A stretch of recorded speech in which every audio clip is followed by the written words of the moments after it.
Hey there folks, this is Rambling Collector here, back with another book review for all of you today. And this one we're going to be going back into the vampire and werewolf genre, with the indie work Beyond the Veil by Jessica Majzner.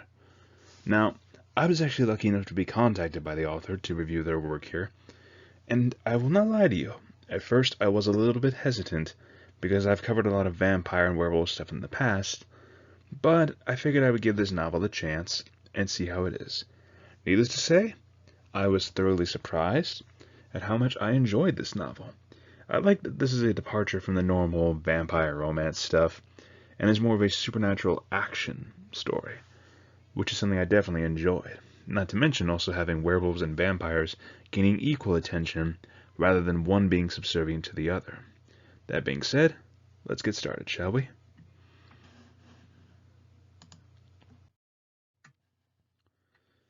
So first up, some book highlights I want to talk about. I feel like this novel here was a great mix of supernatural elements with equal focus on both vampires and werewolves, with good twists and turns that keeps the reader's attention throughout, at least in my perspective. But one of the biggest things that I loved about this in regards to werewolves is that there is a greater emphasis of werewolves being cursed individuals, rather than just people who transform into man-wolf hybrids every full moon. Because a lot of times you have it where werewolves are very simple. They turn at the full moon into these man-wolf hybrids or even just fully grown wolves. This one here dives into more of the cursed aspect. It explains how it is more of a painful transformation, something similar to Remus Lupin's transformation in the Harry Potter and the Prisoner of Azkaban novel, where it is described as their flesh rippling and moving in very painful ways that is specifically non-human. It's a painful transformation that they have to experience day in and day out. But more than that, I feel like Natalia, our main character here, the vampire huntress, she remains an interesting character throughout, with a good twist in the second half revolving around her that offers a great chance for character development, and it is done very well. One of the things I will say that I did like about this novel was its pacing. It is very fast-paced, but it still gives you enough chance to breathe, as well as to provide context for certain bits of history for the novel, or even just explaining a species like the vampire or the werewolf. Now, I will say this much. The vampires at least kept very simple. They drink blood in order to survive. Best ways to kill them are through sunlight and a stake through the chest, or also decapitation. I will say I like how they kept it simple with vampires and how they can just easily die from their main weaknesses, which have been shown throughout fiction. Because a lot of times nowadays you have it where vampires need this like ultimate MacGuffin to simply be killed because they are ancient and powerful vampires, which can suck. Because then it's like they need that one specific item, and if that item is destroyed, you're screwed. That vampire's around forever. Good luck trying to kill them. But anyways, the main plot of this story revolves around Natalia, protecting her hometown of Volwood from the vampiric threat. But at one point, when her mentor is killed by a vampire, and she chases this fledgling into werewolf territory, she comes face to face with werewolves and has her perceptions challenged. Because up until now, Natalia and most of her people had seen these werewolves as mere savages. But by spending time with them and trying to prevent a war occurring between werewolves and humans, because her father has recently acquired a new weapon of the musket, which he plans to release with a bunch of silver bullets to bring an end to the werewolf threat once and for all, because there have been recent murders, but none have been able to tie back to the fact that it's a vampire, because vampires are kept so very hush-hush. But I like how Natalia at this point has a very personal grudge with the main vampire, that being Arcadith, which I actually had to get these cleared for pronunciations by the author just to make sure I didn't screw up the review, which I'm very happy they were able to clear it up, especially with Arcadith, because at one point I was calling him Arcadith. But at least with Natalia, I got that right. It has a nice little Russian twist in there. Natalia.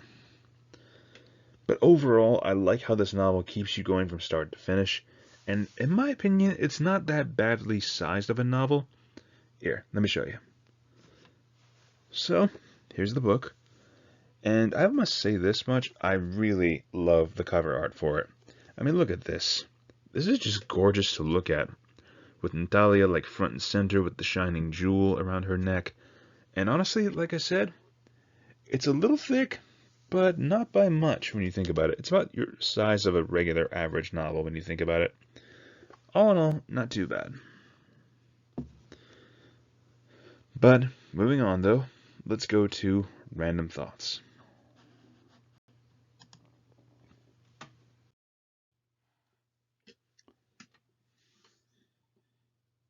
So, random thoughts here.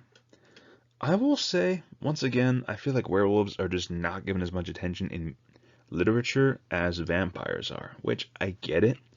Vampires are pretty popular, but werewolves should also have more of a time in the spotlight, at least in my opinion. Which is why I like works such as Jim Butcher's Dresden Files, which incorporates vampires, but also has werewolves in there, just to make sure they have a little bit of everything, a little bit of representation of every race of the supernatural. But some good werewolf-centric pieces that I've heard of is the Were-War trilogy by Travis Powell. And I have actually covered the first book of that series with Albadam's Curse, which I will leave a link to in the description down below, or you'll see it on the little card up here. You never know. But with the werewolves being cursed individuals, that's one of the things I really enjoyed about this novel. Was that, for one, you have it where they had their first form during the full moon, where they will turn into a fully fledged, larger-than-life wolf. That is a really cool concept. But then it is when they do the new moon that the newest concept for werewolves comes around, and it really highlights their more cursed identity. As in, their fur starts falling off in clumps until there's just skin and bones revealed and muscles and such. But the most terrifying thing is that all the flesh is peeled off of their skulls in that form, and you're looking at essentially an eyeless skull looking at you with bits of fur falling off and muscles and bones exposed. That is not a werewolf, folks. That is a straight up spawn of Satan right there. That is a devil spawn, and it needs to be put down immediately. But I feel like that really was a nice perspective. It makes werewolves have a much more painful identity to them. They do not ask to be cursed with this. But because of it, it is a very painful process that they have to endure every time throughout their lives. And they have grown tired of being immortal.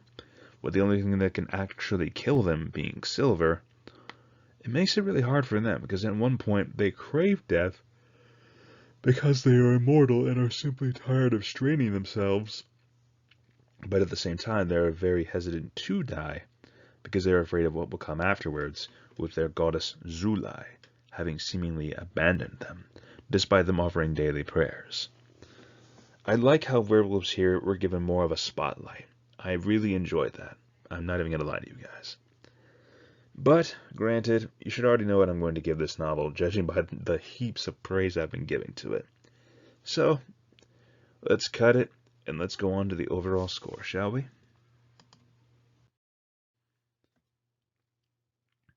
So my overall score for Beyond the Veil by Jessica Majzner is an obvious 10 out of 10, with great characters, a good engaging story from start to finish, and more importantly, a good expansion on vampires and werewolves. I will say, go check this novel out for yourself if you want a more action-based vampire or werewolf story. No romance happens in this novel whatsoever. It is just straight up power of friendship or just the adventure. Sorry, folks. All in all, though, I feel like indie authors are not given as much credit as they deserve for their creativity. I reviewed a lot of indie authors on this channel, and I feel like they deserve a voice to be heard, to have some of their works spread around and see what others might think. You never know. Indie authors might just surprise you with some of their unique ideas. I know I was definitely surprised with this one, with just the werewolf concept of being cursed. I really enjoyed it, and I cannot thank the author enough for giving me the opportunity to review this work. And I'm hoping I'll be able to review another one of theirs in the future.